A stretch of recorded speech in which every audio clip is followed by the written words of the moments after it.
Watch and learn mga kabayan. Ganda rin nga pala ang piglet processing ng pinagmamalaki kong tropa ko at kinakapatid sa kanyang sariling pigre. Shout out sa mga babaeng Batanggenya na ganiri ka hands-on sa kanyang munting negosyo.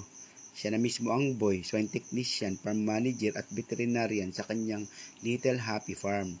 Kaya naman pinagmamalaki ko aring tropa ko. Girl power ika nga. Ay siya, ilabas na ang mga sandata at kita nang mag-umpisa. Una ay puputlin ang buntot ng biik at pagkatapos ay bubudburan ng betadine. Ang buntot na pinagputulan bago pagkatapos ay iniksyonan ng vitamin B complex ang pigay ng biik para may laban-laban. Kasunod naman ay iron dextran, mga 2 ml laang intramuscular injection.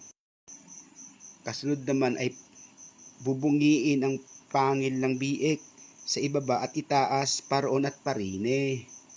Kita nyo ga? O ayan, diga. Bago, susupahan naman ng Bicox anticoccidal para hindi pagsirit ang diarrhea na ring biik kapag na-stress. Ay siya, talagang walang akong masabi. Pag sa galing talaga ng mga babaeng Batanggenya, abay saludo akong tunay. Kayo ga, may ganiri ba kayong tropa? Ay siya, yain na.